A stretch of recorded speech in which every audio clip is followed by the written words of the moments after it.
ಇನ್ನು ಬಿಡದಿ ಟೌನ್ಶಿಪ್ ನಿರ್ಮಾಣವನ್ನ ಪ್ರಶ್ನಿಸಿ ಹೈಕೋರ್ಟ್ಗೆ ಅರ್ಜಿಯನ್ನ ಸಲ್ಲಿಕೆ ಮಾಡಲಾಗಿದೆ. ಸಾರ್ವಜನಿಕ ಹಿತಾಸಕ್ತಿ ಅರ್ಜಿಯನ್ನ ಸಲ್ಲಿಸಿದ್ದಾರೆ ರಾಜೇಶ್ ಕಂಪಲಾಪುರ ಬಸವಣ್ಣ ಅವರು. ಸಾಮಾಜಿಕ ಕಾರ್ಯಕರ್ತ ರಾಜೇಶ್ ಕಂಪಲಾಪುರ ಬಸವಣ್ಣ ಇನ್ನಷ್ಟೇ ಅರ್ಜಿ ವಿಚಾರಣೆಗೆ ಸಮಿತಿ ನಿಗದಿಯಾಗಬೇಕಾಗಿದೆ ಸಮಯ.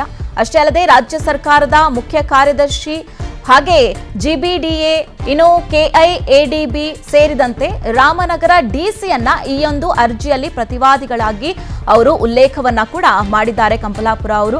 ಇನ್ನು ಭೂ ಸ್ವಾಧೀನವನ್ನ ರದ್ದುಪಡಿಸಬೇಕು ಅಂತ ಇದೀಗ ಅರ್ಜಿದಾರರು ಮನವಿಯನ್ನ ಕೂಡ ಮಾಡಿದ್ದಾರೆ. ಬಿಡದಿ ಟೌನ್ಶಿಪ್ ವಿಚಾರಕ್ಕೆ ಸಂಬಂಧಪಟ್ಟಂತೆ ಅದನ್ನ ಪ್ರಶ್ನಿಸಿ ಇದೀಗ ಹೈಕೋರ್ಟ್ಗೆ ಅರ್ಜಿಯನ್ನ ಹಾಕಿರುವಂತದ್ದು. ಮೈಸೂರು ಜಿಲ್ಲೆಯ ಸಾಮಾಜಿಕ ಕಾರ್ಯಕರ್ತ ರಾಜೇಶ್ ಕಂಪಲಾಪುರ ಬಸವಣ್ಣ ಅವರು ಅರ್ಜಿಯನ್ನ ಸಲ್ಲಿಸಿದ್ದು ಬಿಡದಿ ಟೌನ್ಶಿಪ್ ಈಗ ಕಾನೂನು ಸಮರವಾಗಿ ಮಾರ್ಪಾಡು ಕೂಡ ಆಗಿದೆ. ಓಕೆ, ಈ ವಿಚಾರಕ್ಕೆ ಸಂಬಂಧಪಟ್ಟಂತೆ ಮತ್ತಷ್ಟು ಮಾಹಿತಿಯನ್ನ ನೀಡೋದಕ್ಕೆ ಹನುಮಂತರಾಜ್ ಫೋನ್ ಸಂಪರ್ಕಕ್ಕೆ ಸಿಕ್ಕಿದ್ದಾರೆ. ಹನುಮಂತರಾಜ್, ನಾವು ಗಮನಿಸ್ತಾ ಇದ್ದೀವಿ ಬಿಡದಿ ಟೌನ್ಶಿಪ್ ಒಂದ್ ಕಡೆ ರಾಜಕೀಯ ಸಮರ ಆಗ್ತಾ ಇದ್ರೆ ಮತ್ತೊಂದು ಕಡೆ ಇದೀಗ ಕಂಪಲಾಪುರ ಅವರು ಅರ್ಜಿಯನ್ನ ಸಲ್ಲಿಸಿದ್ದಾರೆ. ಇದೊಂದು ಟೌನ್ಶಿಪ್ ಅನ್ನ ಕೈ ಬಿಡಬೇಕು ಅಂತ ಹೇಳ್ಬಿಟ್ಟು ಈ ಅರ್ಜಿಯಲ್ಲಿ ಏನೇನು ನಮೂದಿಸಿದ್ದಾರೆ ಇದ್ರ ಬಗ್ಗೆ ಮತ್ತಷ್ಟು ಮಾಹಿತಿಯನ್ನ ನೀಡೋದಾದ್ರೆ. ರಕ್ಷಾ, ಈಗಾಗಲೇ ಬಿಡದಿ ಟೌನ್ಶಿಪ್ ವಿಚಾರವಾಗಿ ಸಾಕಷ್ಟು ರಾಜಕೀಯವಾಗಿ ಚರ್ಚೆಗಳು ಸಹ ಆಗ್ತಿದೆ. ಈ ಹಿನ್ನೆಲೆಯಲ್ಲಿ ಒಂದು ಕಡೆ ಜೆಡಿಎಸ್ ಈಗಾಗಲೇ ಏನು ಬಿಡದಿ ಟೌನ್ಶಿಪ್ ವಿಚಾರವಾಗಿ ಬಹಿರಂಗವಾಗಿ ಹೋರಾಟ ಮಾಡುವ ಮೂಲಕ ಜೊತೆಗೆ ಪ್ರತಿಭಟನೆ ಮಾಡುವ ಮೂಲಕ ಸರ್ಕಾರ ವಿರುದ್ಧವಾಗಿ ಏನು ಹೋರಾಟವನ್ನ ಮುಂದೂಡಿದ್ರೆ, ಮತ್ತೊಂದೆಡೆ ಈಗಾಗಲೇ ಬಿಜೆಪಿ ನೇತೃತ್ವದ ನಾಯಕರು ಕೂಡ ಇನ್ನೊಂದು ಹೋರಾಟಕ್ಕೆ ಸಜ್ಜಾಗಿದ್ದಾರೆ.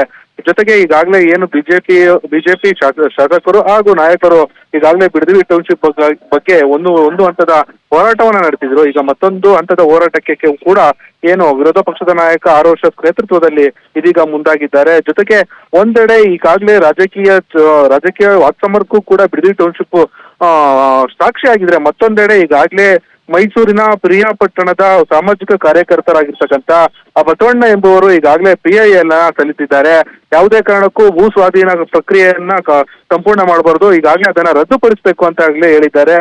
ಬಹುತೇಕವಾಗಿ ಈಗಾಗಲೇ ಪರಿಸರಕ್ಕೆ ಸಾಕಷ್ಟು ನಾಶ ಆಗುತ್ತೆ, ಜೊತೆಗೆ ನಿಯಮಾವಳಿಗಳನ್ನ ಮೀರಿ ಭೂ ಸ್ವಾಧೀನವನ್ನ ಮಾಡಲಾಗ್ತಿದೆ ಅಂತ ಹೇಳಿ ಈಗಾಗಲೇ ಹೈಕೋರ್ಟ್ಗೆ ಬಸವಣ್ಣನವರು ಈಗಾಗಲೇ PIL ಸಲ್ಲಿಸಿದ್ದಾರೆ. ಈ ಹಿನ್ನೆಲೆಯಲ್ಲಿ ಇದುವರೆಗೂ ಯಾವುದೇ ರೀತಿಯಾಗಿ ವಿಚಾರಣೆ ನಡೆಸಿಲ್ಲ. ಇನ್ನು ಮುಂದಿನ ದಿನಗಳಲ್ಲಿ ಈ PIL ಸಂಬಂಧಪಟ್ಟಂಗೆ ಈಗಾಗಲೇ ವಿಚಾರಣೆ ಕೂಡ ನಡೆಸುತ್ತೆ. ರಕ್ಷಾ, ಇನ್ನು ಈ ಅರ್ಜಿಯಲ್ಲಿ ಏನು ರಾಜ್ಯ ಸರ್ಕಾರ ಹೊರಡಿಸಿರುವಂತಹ ಅಂತಿಮ ಅಧಿಸೂಚನೆ ರದ್ದುಗೊಳಿಸಬೇಕು ಅಂತ ಈ ಕಂಪಲಾಪುರ ಅವರು ಇದೀಗ ಅರ್ಜಿಯಲ್ಲಿ ಕೋರಿರುವಂತದ್ದು. ಸೊ ಒಂದ್ ಕಡೆ ರಾಜಕೀಯ ಸಮರ, ಮತ್ತೊಂದ್ ಕಡೆ ಕಾನೂನು ಸಮರ, ಯಾವ ತಿರುವನ್ನ ಇದು ಪಡ್ಕೊಳ್ಬಹುದು ಅಂತ ಹನುಮಂತರಾಜು? ರಕ್ಷಾ, ಈಗಾಗಲೇ ಪ್ರತಿಷ್ಠೆಯಾಗಿ ತಗೊಂಡು ನಾಯಕರು ಬಿಡದಿ ಟೌನ್ಶಿಪ್ ಪ್ರತಿಷ್ಠೆಯಾಗಿ ತೆಗೆದುಕೊಂಡಿದ್ದಾರೆ. ಒಂದೆಡೆ ಕುಮಾರಸ್ವಾಮಿ ಜೊತೆಗೆ CM ಆಗಿರ್ತಕ್ಕಂಥ DK ಶಿವಕುಮಾರ್ ಕೂಡ ಆ ಪ್ರತಿಷ್ಠೆಯಾಗಿ ತೆಗೆದುಕೊಂಡು ಟೌನ್ಶಿಪ್ ವಿಚಾರವಾಗಿ ರಾಜಕೀಯವಾಗಿ ಹೋರಾಟ ನಡೆಸಿದ್ರೆ, ಮತ್ತೊಂದೆಡೆ ಕಾನೂನು ಸಮರ ನಡೆಸಿರ್ತಕ್ಕಂಥ ಬಹುತೇಕ ಸಾಮಾಜಿಕ ಕಾರ್ಯಕರ್ತರು ಕೂಡ ಕಾನೂನು ಹೋರಾಟಕ್ಕೆ ಮುಂದಾಗಿದ್ದಾರೆ.